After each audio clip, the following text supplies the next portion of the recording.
दोस्तों, ये वीडियो जो बनाया जा रहा है वो स्किन की बीमारी या स्किन की जो भी समस्या है उससे संबंधित आपके जो डाउट है, जैसा कि आप लोगों ने कमेंट करके बताया है। हालांकि ज़्यादातर कमेंट जो है उसके जवाब देने की कोशिश की जाती है, तो उन डाउट को दूर करने के लिए बनाया जा रहा है। ये चीज़ तो बता दें कि इस चैनल के कंटेंट में आपको जो भी बताया जाता है वो केवल एजुकेशनल पर्पज़ के लिए है। आपको कोई भी बीमारी जो है उसके लक्षणों के आधार पर स्वयं ही बीमारी का आकलन नहीं करना है, न ही स्वयं ही जाके मेडिकल स्टोर से दवाई लेकर उसका इलाज करना है। यदि आपको किसी प्रकार की कोई समस्या आती है तो स्किन विशेषज्ञ जो भी है उसके पास जाना है और वहाँ से आपको ट्रीटमेंट लेना है। एक और चीज़ की बहुत सारे लोग क्या करते हैं कि कमेंट के अंदर कोई दवाई जो है वो बताते हैं कि इस दवाई से हमारी बीमारी जो है वो ठीक हो गई।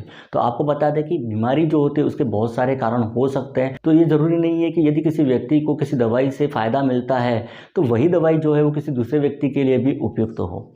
सोरियासिस जो है उससे संबंधित कुछ लोगों के डाउट है। सोरियासिस बीमारी जो है वो है क्या, पहले तो बात करते हैं कि सोरियासिस स्किन की एक बीमारी होती है जिसमें स्किन के ऊपर पैचेस बन जाते हैं, मतलब पपड़ीदार पैचेस बन जाते हैं। और ये पैचेस जो होते हैं वो वाइट कलर के या चांदी जैसे होते हैं। साथ ही वहाँ पर खुजली होती है, उन पैचेस के आसपास जो है वहाँ पर रेडनेस या लालिमा हो जाती है। कभी कभी सोरियासिस के कारण से किसी किसी के नाखून जो होते हैं वो भी प्रभावित होते हैं। इसमें नाखून जो होते हैं वो मोटे हो जाते हैं, खुरदरे हो जाते हैं और नाखून जो होते हैं वो धंस जाते हैं। सोरियासिस के कारण से क्या हो सकता है, जॉइंट जो होते हैं वो भी प्रभावित होते हैं, जिसको सोरियाटिक आर्थराइटिस कहते हैं। तो यदि अधिक सोरियासिस की समस्या है तो उस व्यक्ति को समय समय पर अपने जॉइंट जो है उसकी भी जांच जो है वो कराते रहना चाहिए। सोरियासिस जो इसका अधिक कारण अगर देखें कि किन क्यों होती है, तो इसका जो एग्जैक्ट कारण कि किन कारणों से सोरियासिस होता है वो क्लियर नहीं है। एक अनुमान लगाया कि ये ऑटोइम्यून डिसीज के कारण से हो सकती है। ऑटोइम्यून के कारण से बहुत सारी बीमारियां होती है, उसमें एक सोरियासिस भी है। एक्चुअली ऑटोइम्यून होता क्या है कि हमारी बॉडी जो है उसके अंदर क्या होता है, एक डिफेंस मैकेनिज्म होता है, मतलब रोग प्रतिरोधक क्षमता होती है। ये क्या करती है कि बाहर से आने वाला जो भी फॉरेन पार्टिकल जो होता है उसको क्या करती है, जैसे जीवाणु जो है, वायरस बैक्टीरिया जो भी है उसको उनको मार देती है। इस तरह से हमारे शरीर को क्या करती है, ये सुरक्षा देने का काम करती है, इन्फेक्शन से ये बचाती है। लेकिन कभी कभी क्या होता है कि यही जो इम्यून सिस्टम है वो क्या करता है, बॉडी जो है उसी के किसी सेल जो होते हैं उसको या बॉडी के अंदर किसी प्रोटीन मॉलिक्यूल जो है उसको क्या मान लेता है, एंटीजन मान लेता है। और उससे अगेंस्ट वो क्या करता है, फाइट करने लगता है, मतलब उसको डिस्ट्रॉय करने की कोशिश करता है।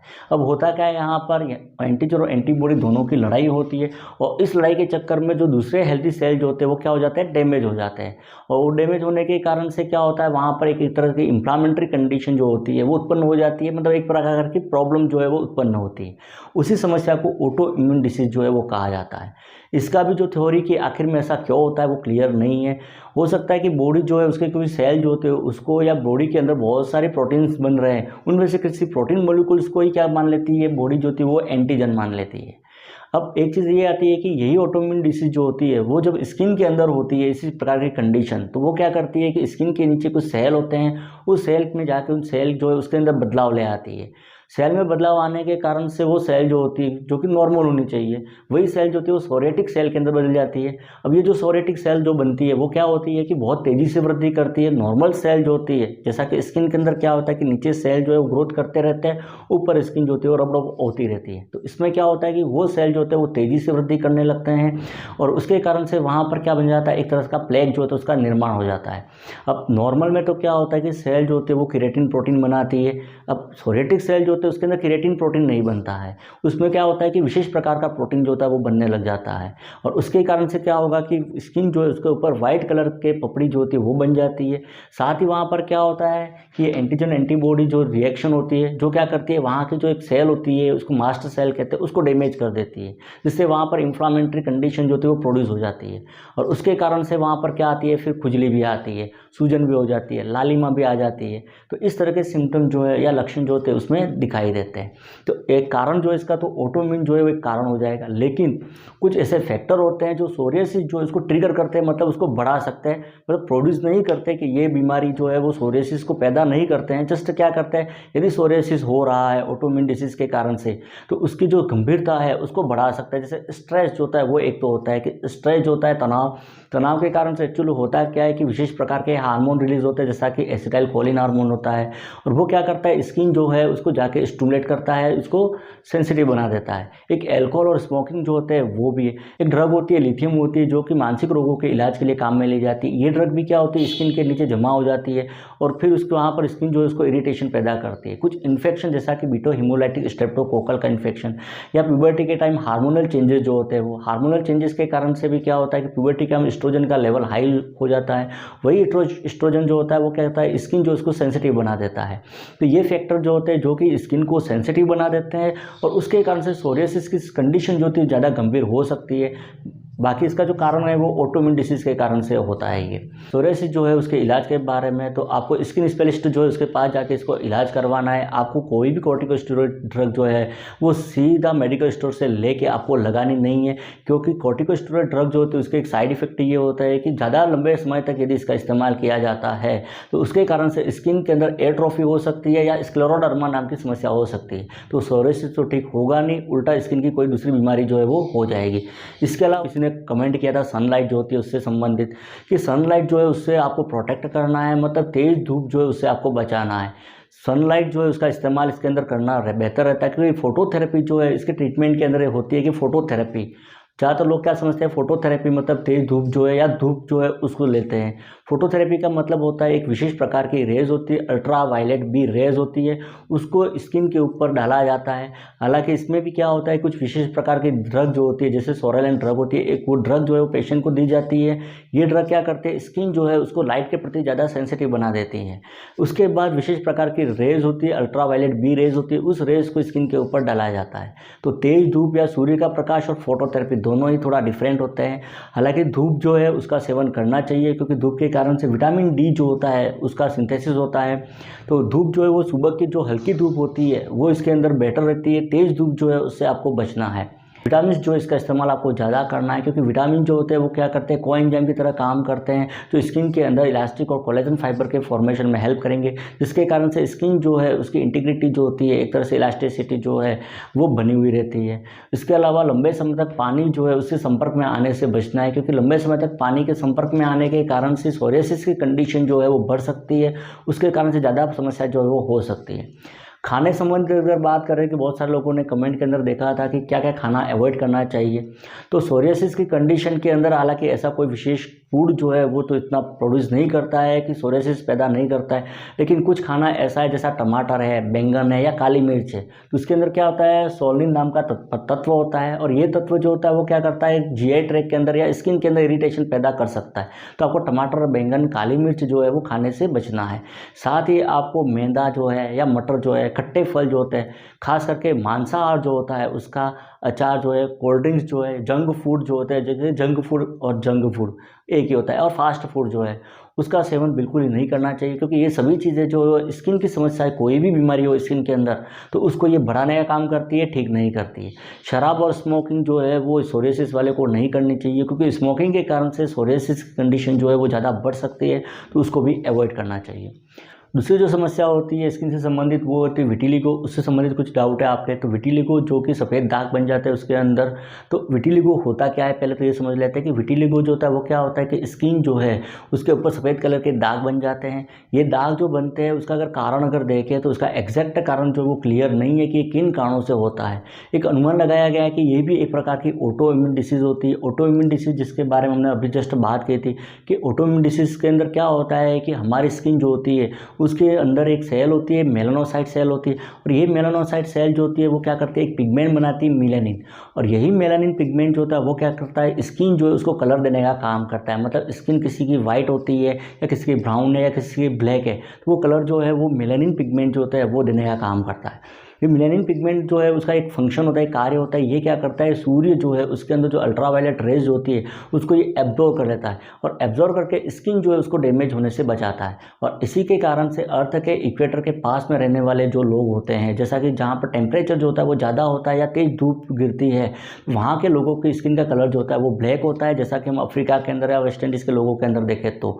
और दूर रहने वाले जो लोग रहते हैं जहाँ पर सूर्य जो है उसकी तेज़ धूप नहीं गिरती है, तो उनका कलर जो होता है वो फेयर होता है। होता है। तो एक सूर्य का प्रकाश जो है वो इसको थोड़ा बहुत प्रभावित करता है। एग्जैक्ट कॉज अभी जस्ट बताया, क्लियर नहीं है। ये मेलानोसाइट सेल जो होती है वो हो सकता है कि ऑटोइम्यून डिसीज़ के कारण से क्या हो कि ये मेलानोसाइट सेल जो है वो डिस्टर्ब हो जाए, डैमेज हो जाए, और वो डैमेज होने के कारण से वहाँ पर मेलानिन जो है उसका निर्माण जो है बंद हो जाए, और मेलानिन के निर्माण के बंद होने के कारण से भी वहाँ पर वाइट पैचेज जो है वो बन सकते हैं।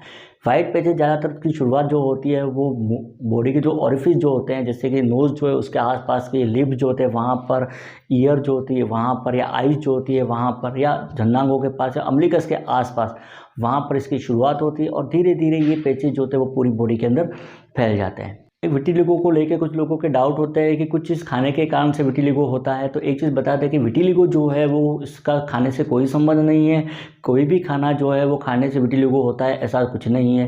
जैसा कि कुछ को डाउट होता है कि दूध खाने के कारण से या विटिलिगो किसी को हो रहा है, उसको दूध नहीं खाना चाहिए, या मछली जो है उसका सेवन नहीं करना चाहिए।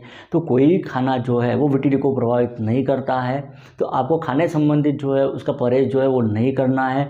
विटामिन रिच जो है डाइट जो है वो लेनी है, क्योंकि विटामिन जो होते हैं वो क्या करते हैं, स्किन जो है उसकी टोन को बढ़ाने का काम करते हैं। वो कोलेजन फाइबर जो है, इलास्टिक फाइबर, वो निर्माण का काम करते हैं, जिससे स्किन का टोन जो होता है वो बना हुआ रहता है। विटिलिगो को ट्रीटमेंट को लेके एक डाउट होता है। तो एक चीज़ बता दें कि एलोपैथी के अंदर इसका कोई इलाज नहीं है। मतलब एलोपैथी में कोई ऐसी ड्रग नहीं है जो 100% विटिलिगो को जड़ से ख़त्म कर दे। हाँ, शुरुआत के अंदर विटिलिगो जो हो रहा है तो शुरुआत के अंदर ये ट्रीटमेंट जो होता है वो कारगर होता है, प्रभावी हो सकता है, लेकिन ये भी ज़रूरी नहीं है कि वो हमेशा के लिए उसको मिटा दे। बहुत बार क्या होता है कि कुछ समय तक ये दाग जो है वो मिट जाते हैं, उसके बाद वापस दाग जो होते हैं वाइट पैचेज वो बनने लग सकते हैं, या फिर एक जगह पर वाइट पैचेज जो वो ठीक हो गए तो दूसरी जगह पर वाइट पैचेज जो है बनने शुरू हो सकते हैं।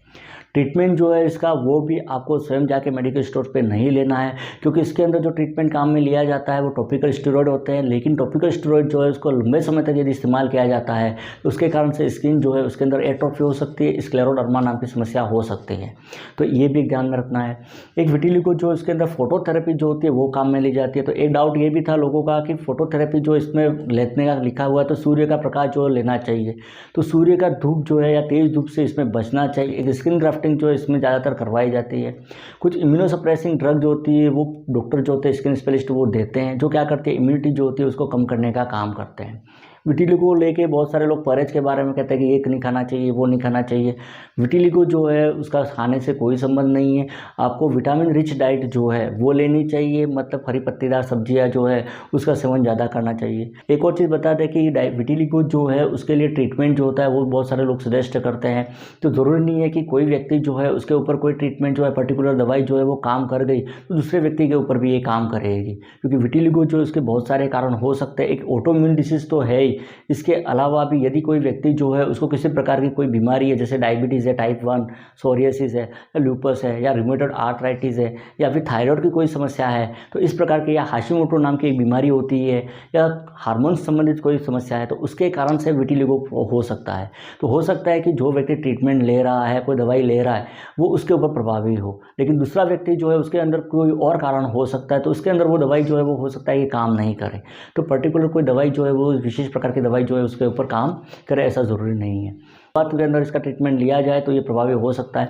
एक विटिलिगो को लेकर एक डाउट होता है कि ये कम्युनिकेबल मतलब छुआछूत की बीमारी है या व्यक्ति के अंदर फैलती है। तो बता दें कि विटिलिगो जो होता है वो कम्युनिकेबल डिसीज़ नहीं है, वो एक व्यक्ति से दूसरे व्यक्ति में नहीं फैलता है।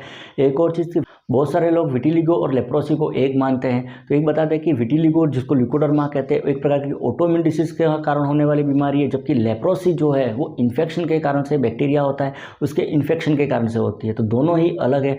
न ही विटिलिगो किसी प्रकार का कोई अभिशाप है, मतलब बुरे कामों की सज़ा या कहते हैं ना पाप है, तो वो नहीं है। तो इस भ्रम को भी दूर करना आवश्यक है।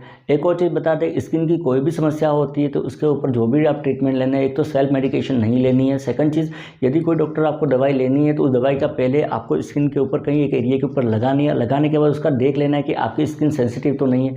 यदि आपको लगाने के बाद वहाँ इचिंग होती है, खुजली होती है, तो तुरंत ही आपको वापस चिकित्सक से संपर्क करना है और उनको ये इन्फॉर्म करना है। तीसरी चीज़, स्किन जो है उससे संबंधित ज़्यादातर दवाइयाँ जो है वो क्या करती है कि धूप जो है उसके साथ इंटरेक्शन कर सकती है। तो कोई भी दवाई जो है वो लगाने के बाद आपको धूप जो है उसमें जाने से बचना है। एक स्किन जो है उसकी प्रॉपर केयर जो है वो करनी है, मतलब बाथिंग के बाद स्किन को ड्राई करना है और ड्राई करने के बाद ही आपको दवाई जो है उसका इस्तेमाल करना है। यदि स्किन पर ईचिंग ज़्यादा आ रही तो ईचिंग के लिए डॉक्टर जो है वो आपको एंटीहिस्टामिन जो है वो लिख के देते हैं, तो उसका तो इस्तेमाल करता है। साथ ही साथ ईचिंग जो है उसको कम करने के लिए आप क्या कर सकते हो कि एक एलोवेरा जो है लगाने के बाद आधे घंटे बाद आपको उसको वॉश कर लेना है, और वॉश करने के बाद वहाँ पर नारियल का तेल जो होता है, कोकोनट ऑयल, वो लगाना, उसको अच्छे से मालिश करनी। कोकोनट ऑयल जो होता है वो ईचिंग जो की समस्या है, जो भी खुजली, उसके अंदर बहुत ज़्यादा अच्छा फ़ायदा देता है। इसके अलावा ईचिंग के अंदर आप कोल्ड कंप्रेस जो होता है, मतलब बर्फ़ है, उसको जहाँ पर ईचिंग हो रही है वहाँ पर दबा के रखना है, इससे भी आपको खुजली के अंदर राहत मिल सकती है। तो ये कुछ स्किन जो है उससे संबंधित जो आपके जो डाउट थे उसको दूर करने का प्रयास किया गया है। अगले वीडियो में हम कुछ और डाउट होंगे आपको वो दूर करने का कोशिश करेंगे। Thank you.